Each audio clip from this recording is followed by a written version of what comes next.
नमस्कार, बुलेटिन में आप सभी का स्वागत है। मैं हूं आपके साथ सृष्टि शुक्ला। खबरों से पहले नजर डालते हैं इस वक्त की सुर्खियों में।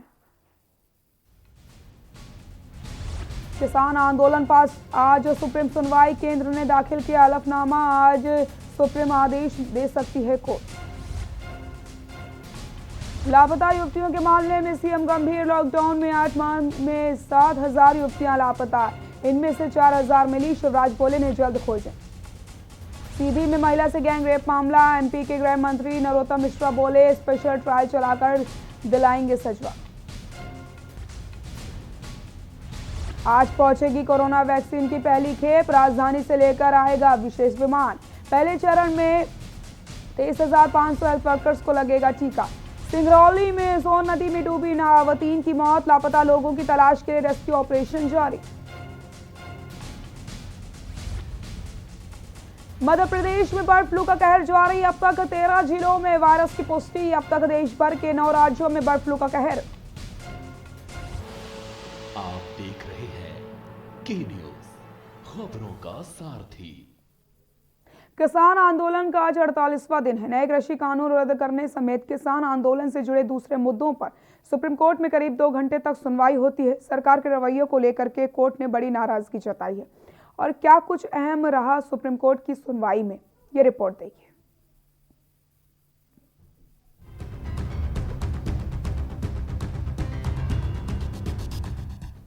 दिल्ली के दहलीज पर बैठे किसानों के आंदोलन की आंच सुप्रीम कोर्ट की दहलीज तक पहुंच गई है।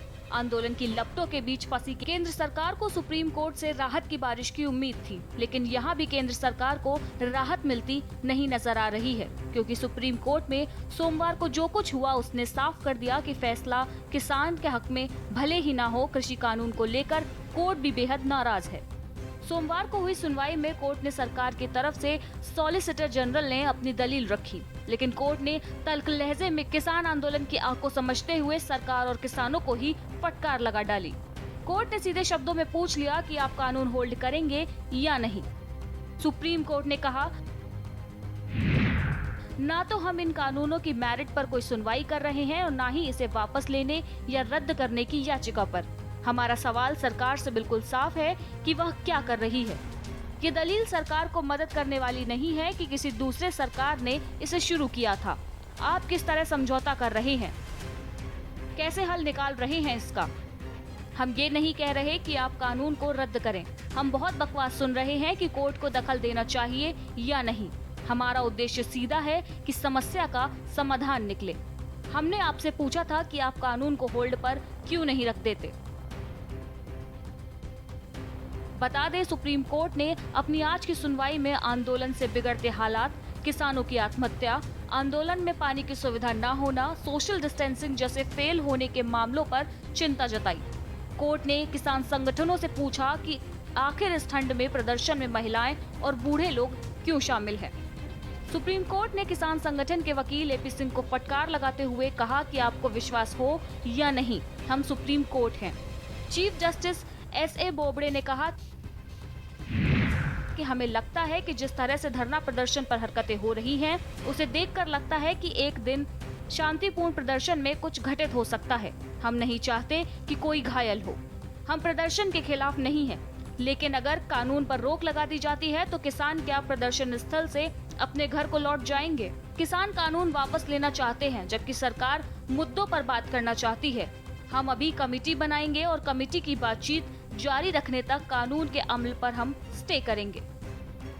आज देश की सबसे बड़ी अदालत सर्वोच्च न्यायालय में सुबह से ही किसानों के प्रोटेस्ट को लेकर, किसान फार्मर्स बिल को लेकर सुनवाई हुई। उन honourable chief justice of India ने केस के शुरुआत में ही साफ तौर पर केंद्र सरकार को डांटते हुए कहा कि इस तरह से इतने दिन हो गए हैं, पिछली डेट 17 दिसंबर से आज 11 दिसंबर हो गई, तब से अब तक इतनी पिटीशन हो चुकी हैं, इतना टाइम लग चुका है, इतने किसान मर चुके हैं, कुछ तो सुसाइड कर चुके हैं, बारिश हो चुकी है, मौसम कितना ठंडा है, इन सब बातों के बावजूद भी वार्ताएं चल रही हैं, डायलॉग चल रहे हैं, 8 बार वार्ताएं हो चुकी, सफल क्यों नहीं हो रही, क्यों नहीं आपकी वार्ताएं सिरे चढ़ रही। बता दें कि सुप्रीम कोर्ट में कृषि कानून को लेकर अब तक 4 बार सुनवाई हो चुकी है। 8 दौर की सरकार और किसान संगठनों के बीच बातचीत भी हो चुकी है, लेकिन ना तो सरकार पीछे हटने को तैयार है और ना ही किसान।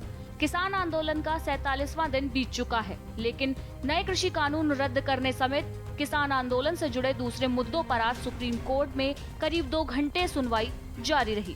सरकार के रवैये को लेकर कोर्ट ने कड़ी नाराजगी जताई है। ऐसे में सबकी नजर सुप्रीम फैसले पर है। सुप्रीम कोर्ट ने कानून के अमल पर स्टे के संकेत दिए हैं। शीर्ष अदालत ने कहा है, हम स्टे करेंगे जब तक कि कमेटी के सामने बातचीत चल रही है।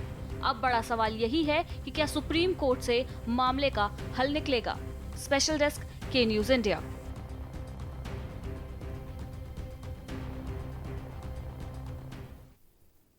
देश में 16 जनवरी को कोविड-19 टीकाकरण अभियान शुरू होने जा रहा है। देश में कोरोना टीकाकरण से पहले प्रधानमंत्री नरेंद्र मोदी ने तमाम मुख्यमंत्रियों के साथ बैठक की है। इस बैठक में सभी राज्यों ने टीकाकरण अभियान को लेकर के तैयारियों का ब्यौरा पेश किया। वीडियो कॉन्फ्रेंसिंग के जरिए हुई बैठक में देश में 16 जनवरी से टीकाकरण अभियान की शुरुआत को लेकर के विस्तार से चर्चा की गई। मुख्यमंत्रियों संग बैठक में पीएम मोदी ने कहा कि सबसे पहले फ्रंटलाइन वर्कर्स को कोरोना का वैक्सीन लगेगा, इसके बाद सफाई कर्मियों को टीका लगेगा। पीएम ने कहा कि हम सभी के लिए गौरव की बात है कि जिन 2 वैक्सीन को इमरजेंसी यूज का ऑथराइजेशन दिया गया वो दोनों ही मेड इन इंडिया हैं। भारत को टीकाकरण का जो अनुभव है, जो दूर सुदूर क्षेत्रों तक पहुंचने की व्यवस्थाएं हैं, वो कोरोना टीकाकरण में बहुत काम आने वाली है।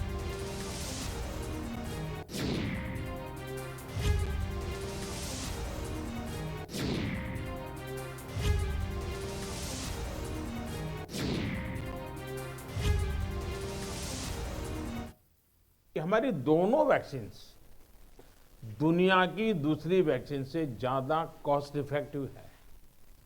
हम कल्पना कर सकते हैं, अगर भारत को कोरोना टीकाकरण के लिए विदेशी वैक्सीन पर पूरी तरह निर्भर रहना पड़ता तो हमारे क्या हालत होते, कितनी बड़ी मुश्किल होती, हम उसका अंदाज लगा सकते हैं। साथियों, आप सभी राज्यों के साथ सलाह मशवरा करके ही ये तय किया गया है कि टीकाकरण अभियान की शुरुआत में किसे प्राथमिकता दी जाएगी। हमारी कोशिश सबसे पहले उन लोगों तक कोरोना वैक्सीन पहुंचाने की है जो देशवासियों की स्वास्थ्य सुरक्षा में जुटे हुए हैं, जो हमारे हेल्थ वर्कर्स हैं, सरकारी हो या प्राइवेट, पहले उनको टीका लगाया जाएगा। इसके साथ साथ हमारे जो सफाई कर्मचारी हैं, दूसरे फ्रंटलाइन वर्कर्स हैं, सैन्य बल है, पुलिस और केंद्रीय बल हैं, होमगार्ड है, डिजास्टर मैनेजमेंट वॉलेंटियर समेत तमाम सिविल डिफेंस के जवान हैं, कंटेनमेंट और सर्वेलेंस से जुड़े रेवेन्यू कर्मचारी हैं, ऐसे साथियों को भी पहले चरणों में टीका लगाया जा रहा है। देश के अलग अलग राज्यों के हेल्थ वर्कर्स, फ्रंटलाइन वर्कर्स की संख्या देखें तो एक करीब 3 करोड़ होती है। ये तय किया गया है कि पहले चरण में इन 3 करोड़ लोगों को वैक्सीन देने के लिए जो खर्च होगा वो राज्य सरकारों को वहन नहीं करना है, भारत सरकार इसको वहन करेगी। 50 वर्ष से ऊपर के सभी लोगों को और 50 वर्ष से नीचे के उन बीमार लोगों को जिनको संक्रमण का सबसे ज्यादा खतरा है, उनको टीका लगाया जाएगा। तो इस टीकाकरण अभियान में सबसे अहम उनकी पहचान और मॉनिटरिंग का है जिनको टीका लगाना है। इसके लिए आधुनिक टेक्नोलॉजी का उपयोग करते हुए कोविन नाम का एक डिजिटल प्लेटफॉर्म भी बनाया गया है। आधार की मदद से लाभार्थियों की पहचान भी की जाएगी और उनको दूसरी डोज समय पर मिले, ये भी सुनिश्चित किया जाएगा। मेरा आप सभी से विशेष आग्रह रहेगा कि टीकाकरण से जुड़ा रियल टाइम डेटा कोविन पर अपलोड हो, ये सुनिश्चित करना है। इससे जरा सी चूक भी इस मिशन को नुकसान पहुंच सकता है। कोविन पहले टीके के बाद एक डिजिटल वैक्सीनेशन सर्टिफिकेट जनरेट करेगा। लाभार्थी को यह सर्टिफिकेट टीका लगाने के बाद डिजिटली तुरंत देना जरूरी है ताकि उसे सर्टिफिकेट लेने के लिए फिर ना आना पड़े। किसको टीका लग चुका है ये तो इस सर्टिफिकेट से पता चलेगा ही, साथ ही दूसरी डोज उसको कब लगेगी इसके रिमाइंडर के रूप में भी ये काम करेगा। दूसरी डोज के बाद फाइनल सर्टिफिकेट दिया जाएगा। वैक्सीन और टीकाकरण की इन बातों के बीच हमें ये भी याद रखना है कि कोविड से जुड़े जो प्रोटोकॉल हम फॉलो करते आ रहे हैं उनको इस पूरी प्रक्रिया के दरमियान भी बनाए रखना है। थोड़ा सा भी लूजनेस नुकसान कर सकता है। और यही नहीं, जिनको टीका लगाया जा रहा है वो भी संक्रमण को रोकने के लिए जो सावधानियां हम लेते रहे हैं उनको फॉलो करते रहे। ये सुनिश्चित करना ही होगा। हर राज्य, हर केंद्र शासित प्रदेश को ये सुनिश्चित करना होगा कि अफवाहों पर, वैक्सीन से जुड़े अपप्रचार को कोई हवा न मिले। इफ्स और बट्स से बात नहीं होनी चाहिए। देश और दुनिया के अनेक स्वार्थी तत्व हमारे इस अभियान में रुकावट डालने की कोशिश कर सकते हैं। कॉरपोरेट कंपटीशन भी इसमें आ सकती है। कंट्री का प्राइड के नाम से भी आ सकता है। बहुत सी चीजें हो सकती हैं। ऐसी हर कोशिश को देश के हर नागरिक तक सही जानकारी पहुंचाकर हमें नाकाम करना है। इसके लिए हमें धार्मिक और सामाजिक संस्थाओं, NYK हो, NSS हो, सेल्फ हेल्प ग्रुप्स हो, प्रोफेशनल बॉडीज हो, रोटरी, लायंस क्लब जैसे संस्थाएं हो, रेड क्रॉस जैसी संस्थाएं हो, इन सबको हमने साथ जोड़ना है। सीधी में या थाना क्षेत्र में बेवा महिला के साथ सामूहिक गैंगरेप का मामला सामने आया, जहां पीड़ित महिला की हालत बेहद गंभीर बनी हुई है। वहीं महिला को सीधी जिला अस्पताल में प्राथमिक उपचार के बाद रीवा रेफर कर दिया गया। संजय गांधी हॉस्पिटल रीवा में प्रशासन की निगरानी में महिला को भर्ती करवाया गया। पुलिस ने 3 आरोपियों के खिलाफ मुकदमा दर्ज कर लिया है। सीधी में हुई घटना निर्भया कांड को याद दिलाती है। अमलिया थाना क्षेत्र का शनिवार की रात ये पूरा मामला आपको हम बता रहे हैं।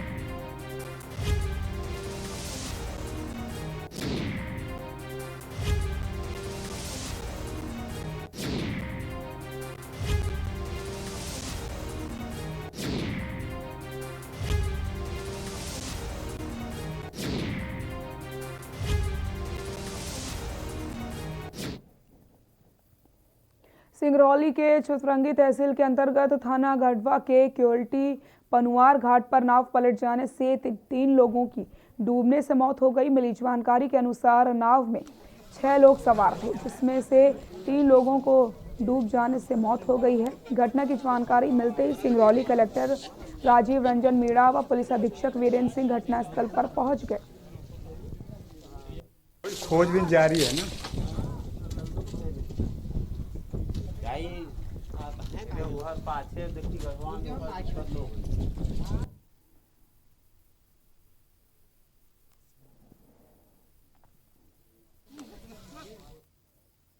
खबर जुन्नारदेव से, जहां पर जुन्नारदेव विकासखंड में तामिया के पाटन ढाना के जंगल में लाश मिलने से हड़कंप मच गया। लाश 7 से 8 दिन पुरानी एक युवती की बताई जा रही है। मृतका की उम्र 17 से 20 साल के बीच बताई जा रही है, जिसे जानवरों ने शत-विशत कर दिया है, जिससे शिनाख्त होने में काफ़ी दिक्कत हो रही है। आपको बता दें कि युवती की लाश सड़ चुकी है। चेहरा और शरीर पूरी तरीके से सड़ चुका है। हालांकि सूचना मिलने के बाद पुलिस ने मौके पर पहुंचकर शव को कब्जे में ले लिया।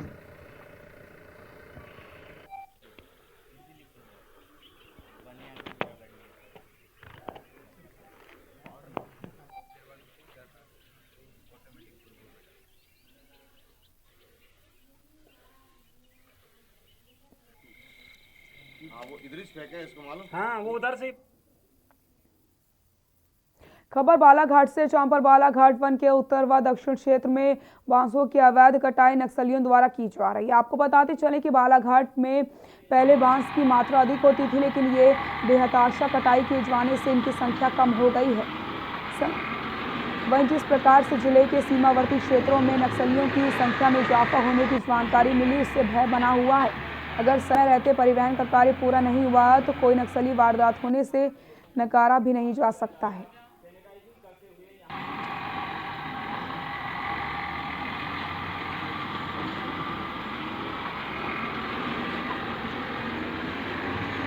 हमारा कालाघाट वन व्रत बांस और कास्ट के उत्पादन के लिए अग्रणी है। इसमें लगभग हम लोग 25,000 नॉशनल टन बांस उत्पादित करते हैं। एक नॉशनल टन में लगभग 2400 रनिंग मीटर का बांस होता है और लगभग 25,000 घन मीटर ही हम कास्ट का भी विदोहन करते हैं और ये वार्षिक कूप रहते हैं जिसकी परमिशन हमें वरिष्ठ कार्यालय से मिलती है। तो उत्तर और दक्षिण दोनों वनमंडलों में भी ये कार्य प्रगति पे है। उत्तर वनमंडल में ये कार्य लगभग समापन की ओर है, 80-90% कार्य हो चुका है, जबकि दक्षिण वनमंडल में करीब 50-60% का विदोहन पूर्ण हो चुका है। डिंडोरी जिले के करंजविया जनपद पंचायत अंतर्गत ग्राम पंचायत सहलवार में शासन की महत्वपूर्ण योजनाओं से हितग्राहियों को लाभान्वित करने के लिए ग्राम पंचायत में हितग्राहियों को शौचालय और आवास स्वीकृत किए गए, लेकिन ग्राम पंचायत के जिम्मेदारों की उदासीनता के कारण इन हितग्राहियों के आवास और शौचालय आज भी अधूरे पड़े हैं। सरकार की महत्वपूर्ण योजनाओं में से एक प्रधानमंत्री आवास योजना से हितग्राहियों के लिए ग्राम पंचायत में आवास स्वीकृत आवास दिखावे के लिए कागजों में तो पूर्ण हो चुके हैं, लेकिन महत्वपूर्ण योजनाओं के निर्माण कार्य आज भी अधूरे पड़े हैं और हितग्राही परेशान होने को मजबूर हो रहे हैं।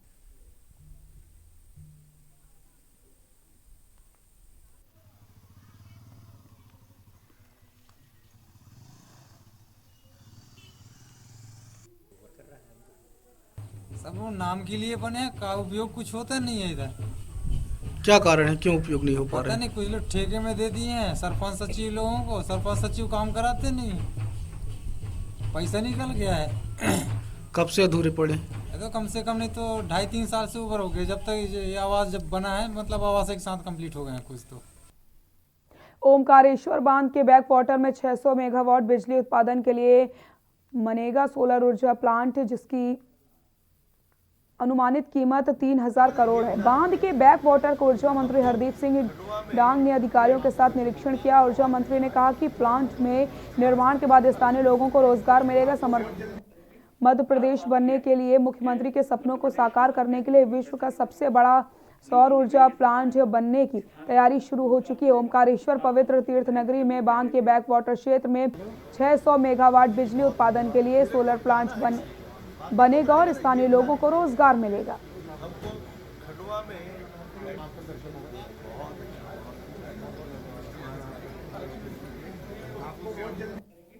खास बात यह है कि मध्य प्रदेश शासन का इसमें कोई पैसा नहीं लगेगा, निजी निवेश इसमें आएगा, स्थानीय लोगों को रोजगार मिलेगा। खासतौर से जो विधायक जी अभी कह रहे थे, बहुत धन्यवाद। मेरे को जाना है इसलिए, बाकी लोग रहेंगे ना, ये हमको खर्च मिलेगी, इससे रेट कम होंगे। और सही बात तो ये है कि उससे जो वर्तमान में पर्यावरण का संरक्षण करना हमारी जवाबदारी है, उससे पर्यावरण को भी बचत होगी और विद्युत दर भी कम होगी। पंचायत भी सहयोग कर रही है और ओंकारेश्वर वालों को बताना चाहता हूं मैं, देश में जो तीर्थ स्थल है, मध्य प्रदेश में जो तीर्थ स्थल है, उसमें प्रधानमंत्री नरेंद्र मोदी जी ने प्रसादम योजना में आपके ओंकारेश्वर को चयनित करके इसका डेवलपमेंट करा रहे हैं। लगभग 300 से 400 करोड़ रुपया मोदी जी ने ओंकारेश्वर के विकास के लिए खर्च कर दिए। पहले तो 4 करोड़ भी इनके वो पुराने हैं। खबर विदिशा के लटेरी से, जहां पर वन विभाग और पुलिस की टीम ने बड़ी कार्रवाई करते हुए करीब 1 लाख रुपए की सागौन और 15 मोटरसाइकिल बरामद की। जानकारी के अनुसार दक्षिण वन परिक्षेत्र के टोकरा और भूरा पानी पीठ में लंबे समय से वन माफियाओं के सक्रिय होने की खबरें मिल रही थी। रेंजर विनोद सिंह ने पुलिस के सहयोग से बड़ी कार्रवाई को अंजाम देने में सफलता हासिल की है। प्रशासन ने सागौन के 93 नग लकड़ी और चोरी की 15 मोटरसाइकिलें बरामद की। प्रशासन आरोपियों को लगातार तलाश कर रही है।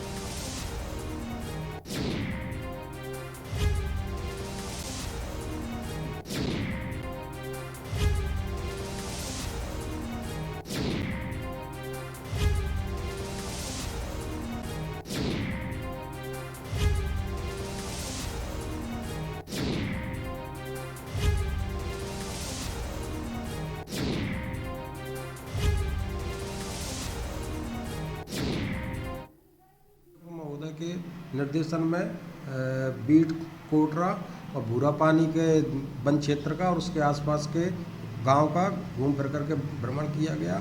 इस दौरान है ना अवैध रूप से कटी हुई सागौन की 52 नग सिल्लिंगें जब्त की गई, जिनकी कीमत लगभग 1 लाख रुपए है, और चोरी की मोटरसाइकिलें 15 नग जब्त की।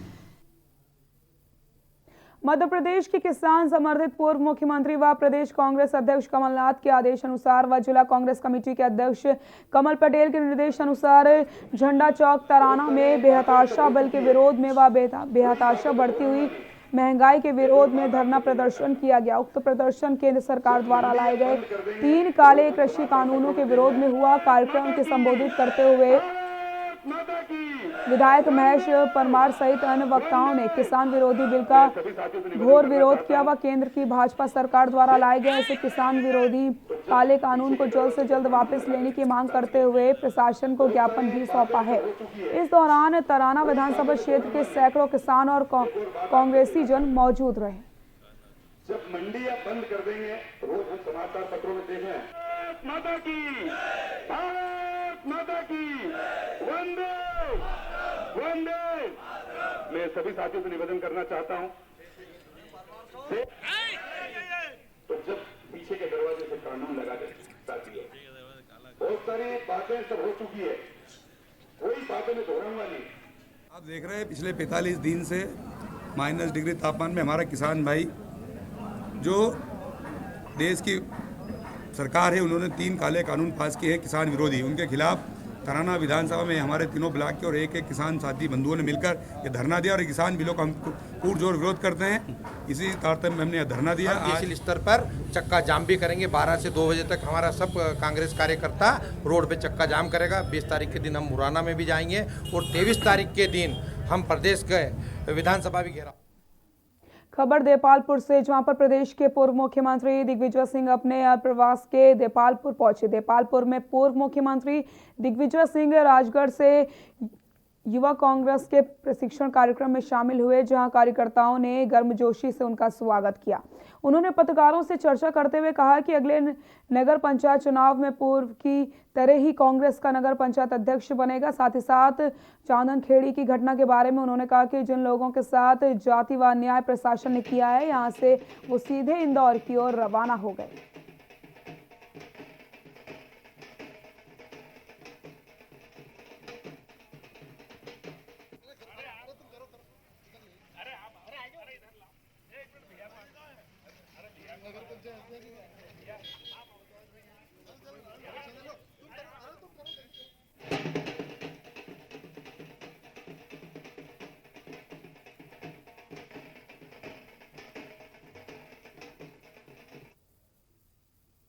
जिले के सराई पुलिस ने डकैती की योजना बनाते हुए 8 शातिर बदमाशों को गिरफ्तार करने में बड़ी सफलता हासिल की। वहीं पुलिस ने उन आरोपियों से आधा दर्जन हथियार भी जब्त किए, जिसमें सराई पुलिस की इस प्रकार की लगातार कार्रवाई से अवैध कारोबारियों, गुंडों, बदमाशों और अपराधियों में हड़कंप मच गया। आपको बताते चले कि सराई पुलिस को सूचना मिली थी कि गैस गोदाम निगरी पहाड़ी के नीचे कुछ बदमाश हथियार लेकर जेपी पावर प्लांट निगरी में डकैती डालने की योजना बना रहे हैं, जिस पर संतोष तिवारी थाना प्रभारी सराई ने अपने वरिष्ठ अधिकारियों को अवगत करवाते अपने सराई थाने के पुलिसकर्मियों के साथ निगरी निवास चौकी पुलिस टीम के साथ सूझबूझ तरीके से अंधेरी रात में ही टॉर्च की मदद से घेराबंदी करके पकड़ लिया। पुलिस ने दर्जनों हथियार जब्त करके आरोपियों को गिरफ्तार करके पूछताछ कर रही है।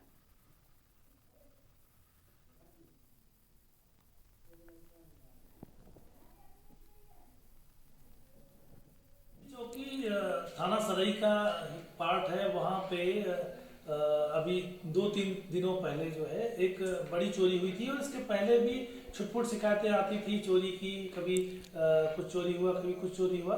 उसी में से परसों के दिन एक बड़ी चोरी हुई थी, जिसमें से मुरैना से बड़ी खबर आपको बताते हैं। मुरैना से इस वक्त की बड़ी खबर, एमपी के मुरैना से इस वक्त की बड़ी खबर। जहरीली शराब पीने से 10 लोगों की मौत हो गई है। 7 लोग मुरैना के अस्पताल में भर्ती। जहरीली शराब पीने से 10 लोगों की मौत, बड़ी खबर मुरैना से आपको बता रहे हैं, जहां पर जहरीली शराब से 10 लोगों की मौत हुई है। जहरीली शराब पीने से 10 लोगों की मौत, 7 लोग अस्पताल में भर्ती हैं। जहरीली शराब पीने से 10 लोगों की मौत, 7 लोग अस्पताल में भर्ती। बड़ी खबर मुरैना से आपको बता रहे हैं।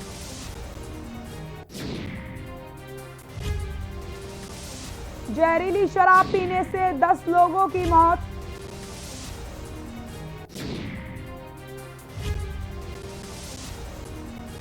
जहरीली शराब से 10 लोगों की मौत, 7 लोग अस्पताल में भर्ती। एमपी के मुरैना से इस वक्त की बड़ी खबर आपको बता रहे हैं, जहां पर जहरीली शराब पीने से 10 लोगों की मौत हो गई है। 7 लोग मुरैना के अस्पताल में भर्ती हैं। जहरीली शराब पीने से 10 लोगों की मौत।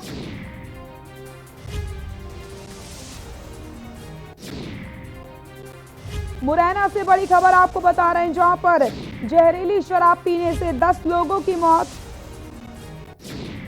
7 लोग अभी भी अस्पताल में भर्ती।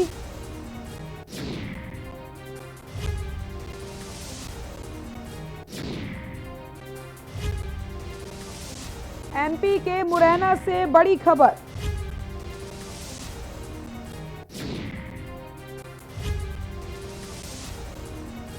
मध्य प्रदेश के मुरैना जिले में जहरीली शराब पीने से 10 लोगों की मौत हो गई, जबकि 7 लोग बीमार हैं और अस्पताल में भर्ती हैं।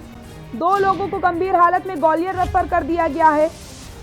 मामला बागचीनी थाना स्थित छेरा मानपुर गांव और सूमावली थाना के पहवाली गांव का है। सूचना पर पहुंची स्थानीय थाना पुलिस ने बीमार लोगों को अस्पताल में भर्ती करवाए। वहीं मृतकों के शवों को पोस्टमार्टम के लिए भिजवाया जा रहा है। साथ ही साथ पुलिस मामले की जांच में भी जुट गई है। आपको बताते चले, सोमवार सुबह सबसे पहले बागचीनी थाना क्षेत्र के मानपुर जहरीली शराब पीने से एक व्यक्ति की हालत बिगड़ गई थी, जिसके बाद परिजन गंभीर हालत में लेकर उसे ग्वालियर जाने लगे, जहां रास्ते में उसने दम तोड़ दिया। व्यक्ति का शव लेकर परिजन गांव पहुंचे तो पता चला कि शराब पीने की वजह से कई और लोगों की तबीयत बिगड़ गई है। इससे कुछ ही देर में 6 और लोगों की मौत हो गई, जिसके बाद सूचना पर स्थानीय पुलिस मौके पर पहुंचती है।